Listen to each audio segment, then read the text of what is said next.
Salam əziz şagirdlər, bugünkü dərsimiz mübadilə mexanizmidir. Biz bilirik ki, kimyəvi rabitənin 4 növü var. Kovalent, ion, metal, bir də hidrogen rabitəsi. Gəlin birinci kovalent rabitəyə baxaq. Kovalent rabitə qeyri-metallar arasında yaranasıdır. Yaranarkən elektron bir element atomunun digərinə keçidi baş verməyəsidir. Bir də rabitənin yaranmasında valent elektronlar iştirak edəsidir. Baxın, kovalent rabitənin yaranmasının iki cür mexanizmi var. Birincisi mübadilə, ikincisi donor-akseptor. Mübadilə mexanizmində tək elektronların yüzləşməsi ilə yaranasıdır. Baxın, mübadilə mexanizmi qarşılıqlı təsirdə olan iki element atomunun tək elektronlarının orbitalları bir-birinə qapanasıdır və yaxud da örtünməsi ilə əmələ gələsidir. İki atom iştirak edərsidir mübadilə mexanizmində. Deməli, kovalent rabitəyə bir tərif versək, ümumi əlaqələndirici elektron kütlələrinin əmələ gəlməsi ilə yaranan rabitəyə kovalent rabitə deyəsirik. Ümumi əlaqələndirici elektron kütlələri hər elementdə olan tək elektronun kütləşməsi deməkdir. Yəni, hər elementdə olan tək elektron bir-birinə küt əmələ gətirəsidir. Bu zaman yaranan rabitəyə biz kovalent rabitə deyəsirik.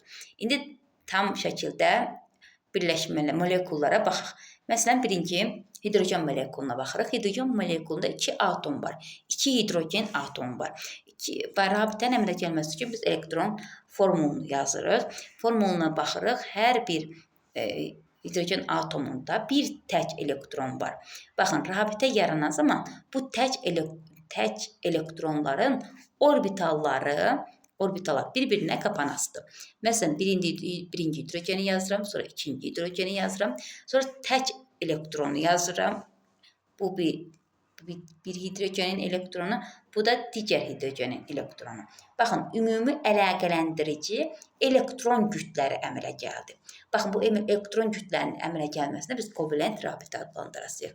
Kovalent rabitəni qoşu nöqtə ilə işarə edirik və yaxud da qoşu nöqtəni düz xətlə də əvəz etmək olur.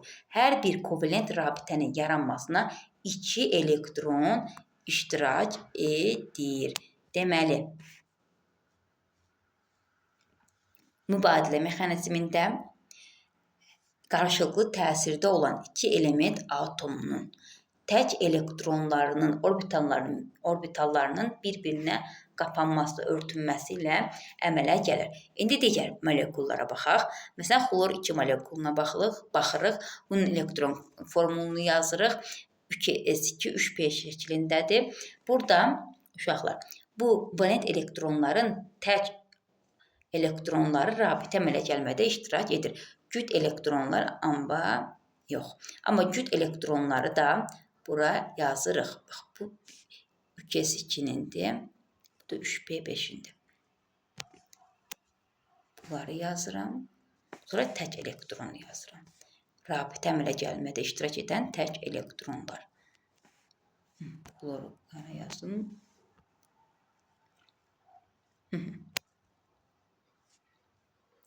Baxın, burada 2 dənə qoşu nöqtə var. 2 qoşu nöqtə bir dənə kovalent rabitəni əmələ gətirir. Və burada da görürük ki, hər bir xlor atomu oktet quruluşuna malikdir. Oktet quruluşundadır. Ancaq rabitəmizdə bir dənə kovalent rabitə əmələ gəldi. İndi digər birləşmələrə baxaq. Məsələn, H-xlora hər birinin biz qrafik elektron formulunu yazırıq.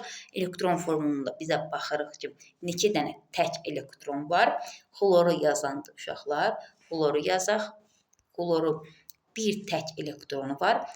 Xlorda da deməli rabitə əmələ gəlmədə də bir tək elektron iştirak eləyəsidir. Hidrogenin də bir tək elektronu var. Baxın, bu şəkildə yazaq. Hidrogenin bir tək elektronu var. Xlorun da bir tək elektronu var. 2 qoşu nöqtə bir rabitəni əmələ gətirəsidir. Bu şəkildə dolayısıyla hər bir rabitəni də 2 elektron əmələ gətirir. Oksigen molekuluna baxırıq. Oksigen molekulu 2 oksigen atomundan ibarətdir. Oksigenin qrafik elektron formulunu yazırıq.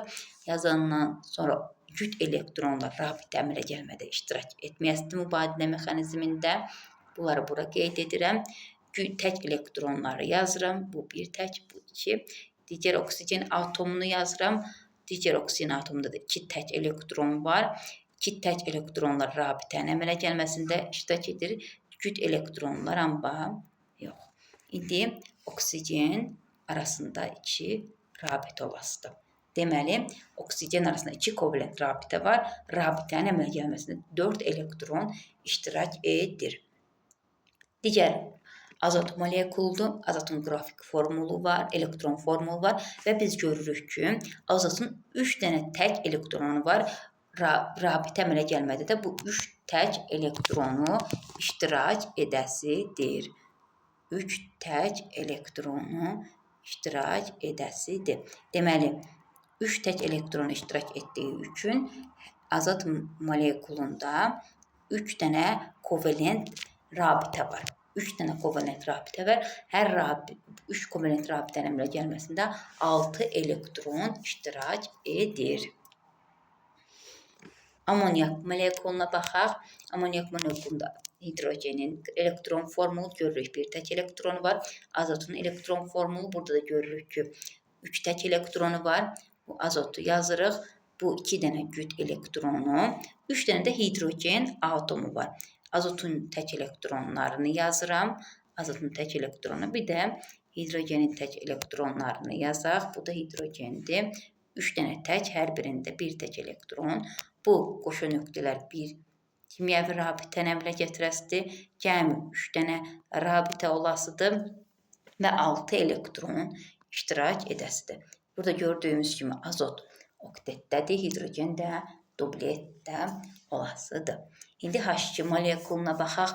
Hidrogenin elektron formulu. Hidrogenin elektron formuluna baxdığımız zaman bir tək elektronu var. Rabitə əmələ gəlmədə bir tək elektron iştirak edir. Oksigenin də 2 tək elektronu var. Yəni bu tək elektronlar bir-birinə örtünəsidir. Rabitə əmələ gələsidir və oksigeni yazıram. Oksigenin bu cüt elektronları S-də P-də olan cüt elektronlar. İndi isə təkləri yazıram bizə daha aydın olsun deyə. Sonra 2 dənə hidrogen atom var. Bunları yazıram. Hər iki qoşan nöqtə bir kimyəvi rabitəni əmələ gətirir və görürük ki, burada 2 dənə kimyəvi rabitəmiz var. 2 rabitənin əmələ gəlməsində 4 elektron iştirak edir. Sonra burada da H2SO4 molekulumuz var. Burada kovalent rabitənin sayını tapmaq üçün necə edirik uşaqlar? Oksigenləşmə dərəcəsini tapırıq. Bəzən oksigenləşmə dərəcəsi valentliklə eyni olur. Burada oksigen -2-dir, -8, hidrogen -1-dir. Cəmi 0 olmalıdır. Kürt də -6 eləyəsidir. Deməli, bunun valentliyi 6-dır. Bu kimyəvi rabitələr həm də valentliyi göstərəsidir. Baxın, oksigen 2 valentlidir, 2 xəttdir. Burada da 2 xəttdir. Hidrogen 1 valentlidir, 1 xəttdir. Oksigen yenə 2 valentlidir, 2 xəttdir. Rabitələr həmçinin kimyəvi valentliyi göstərəsidir. İndi biz burada olan xəttləri sayırıq. Mərkəzi atomun valentliyini tapdıqdan sonra rabitələri sayırıq. Rabitələr 4, 6, 8. 8 dənə kimyəvi rabitəmiz var. Bu rabitənin əmələ gəlməsində 2 elektron iştirak edibdir. 16 elektron iştirak edəsidir. Mübadilə mexanizmi haqqında danışacaqlarım bu qədər. İnşallah sizin üçün faydalı olmuşdur.